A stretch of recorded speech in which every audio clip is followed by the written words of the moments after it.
अस्सलाम वालेकुम स्टूडेंट्स, कैसे हो आप सब। उम्मीद करते हैं आप सब बिल्कुल ठीक ठाक होंगे। मेरा नाम इकरा नवाज़ है। मैं एबिट एकेडमी में एज ए केमिस्ट्री टीचर जो है वो अपनी खिदमत सर अंजाम दे रही हूँ।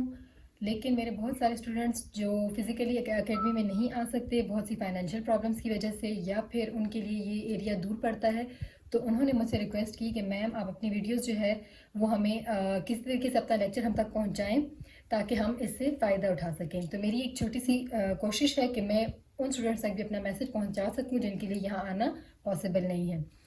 इसलिए हम जो है इस चैनल के थ्रू हम बेसिक जो है वो केमिस्ट्री के टॉपिक्स पे बात करेंगे 9th से लेके 2nd ईयर तक। लेकिन इसके अलावा अगर स्टूडेंट्स को बायोलॉजी या फिजिक्स में भी अगर कुछ प्रॉब्लम्स आती हैं तो वो कमेंट में जाके हमारे साथ चीज़ें डिस्कस करें, तो मैं कोशिश करूँगी कि उन टॉपिक्स पे भी वीडियो बना के उनके प्रॉब्लम्स को क्लियर कर सकूँ। चलिए जी, अपने टॉपिक की तरफ आते हैं। सबसे पहले हम केमिस्ट्री पे जाने से पहले हम डिस्कस करते हैं कि साइंस, क्योंकि केमिस्ट्री जो है वो साइंस की ब्रांच है, तो हमें साइंस के बारे में थोड़ा सा आइडिया होना चाहिए कि साइंस है क्या। Science basically study of nature, ठीक है, जिसमें हम नेचर में जितनी भी चीज़ें मौजूद हैं जब हम उनको स्टडी करेंगे तो उसको हम कहेंगे साइंस। केमिस्ट्री जो है वो साइंस की हमारे पास ब्रांच है, उसमें हम स्टडी करते हैं। डेफिनेशन के मुताबिक केमिस्ट्री में हम क्या क्या स्टडी करते हैं? Composition, structure and properties. किसकी प्रॉपर्टीज़?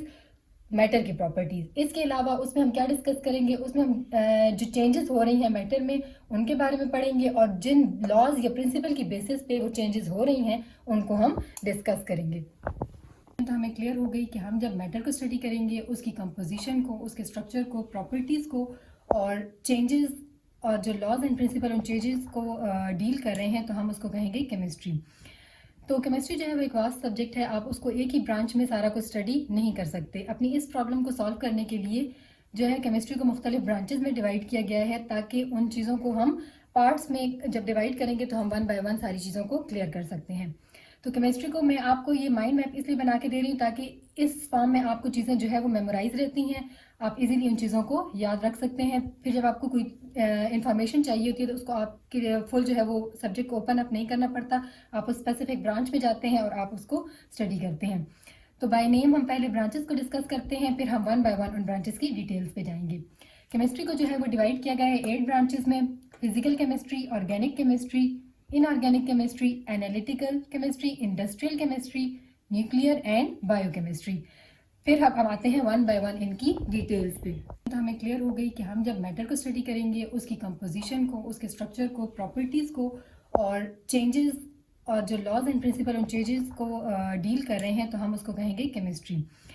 तो केमिस्ट्री जो है वो एक वास्ट सब्जेक्ट है, आप उसको एक ही ब्रांच में सारा कुछ स्टडी नहीं कर सकते। अपनी इस प्रॉब्लम को सॉल्व करने के लिए जो है केमिस्ट्री को मुख्तलिफ ब्रांचेस में डिवाइड किया गया है, ताकि उन चीज़ों को हम पार्ट्स में जब डिवाइड करेंगे तो हम वन बाय वन सारी चीज़ों को क्लियर कर सकते हैं। तो केमिस्ट्री को मैं आपको ये माइंड मैप इसलिए बना के दे रही हूँ ताकि इस फॉर्म में आपको चीज़ें जो है वो मेमोराइज रहती हैं, आप इजीली उन चीज़ों को याद रख सकते हैं। फिर जब आपको कोई इन्फॉर्मेशन चाहिए होती है तो उसको आपके फुल जो है वो सब्जेक्ट को ओपन अप नहीं करना पड़ता, आप उस स्पेसिफिक ब्रांच में जाते हैं और आप उसको स्टडी करते हैं। तो बाय नेम हम पहले ब्रांचेस को डिस्कस करते हैं, फिर हम वन बाय वन उन ब्रांचेस की डिटेल्स पे जाएंगे। केमिस्ट्री को जो है वो डिवाइड किया गया है 8 ब्रांचेस में: physical chemistry, organic chemistry, inorganic chemistry, analytical chemistry, industrial chemistry, nuclear and biochemistry. फिर हम आते हैं वन बाय वन इनकी डिटेल्स पे। पहली ब्रांच पे जाते हैं। नेम है ब्रांच का फिजिकल केमिस्ट्री। फिजिकल केमिस्ट्री में हम सबसे पहले क्या स्टडी करेंगे? Relationship between physical properties of a substance.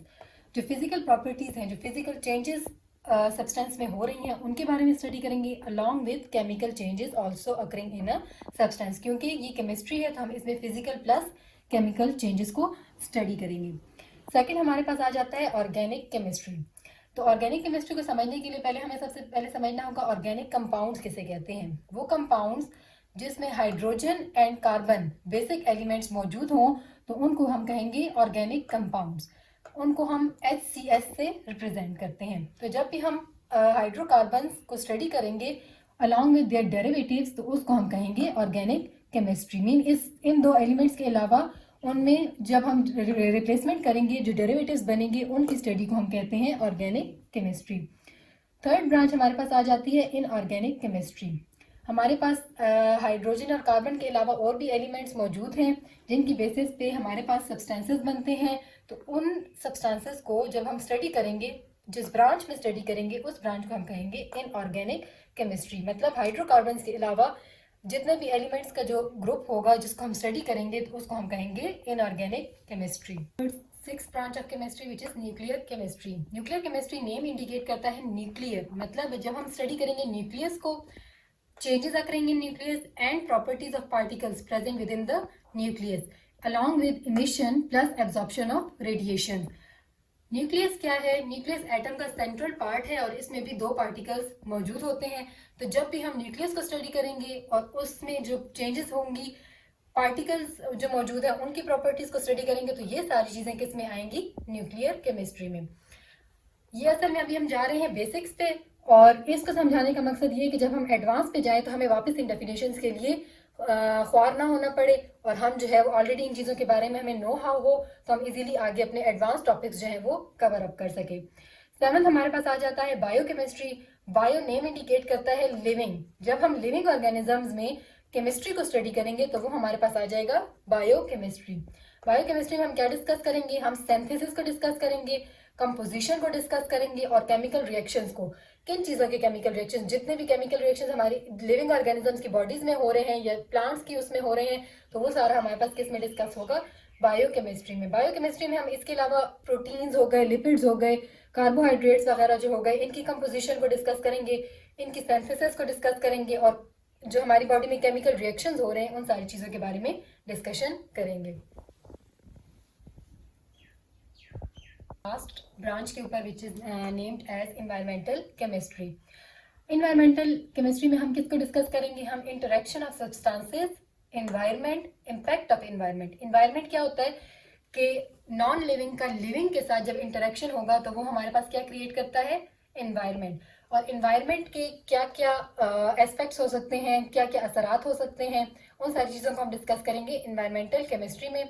For example हमारे जो एनवायरनमेंट है उसमें हम ऑक्सीजन इनहेल करते हैं, कार्बन डाइऑक्साइड एक्सहेल करते हैं, जबकि प्लांट्स क्या करते हैं? वो कार्बन डाइऑक्साइड इनहेल करते हैं और ऑक्सीजन जो है वो एक्सहेल करते हैं। तो ये सारा जो इंटरेक्शन होगा एनिमल्स का आपस में, या एनिमल्स का नॉन लिविंग एनवायरनमेंट के साथ, एनिमल्स का प्लांट के साथ, तो इन सारे इंटरेक्शंस को जब हम डिस्कस करेंगे तो वो हमारे पास आ जाएगा एनवायरमेंटल केमिस्ट्री पे।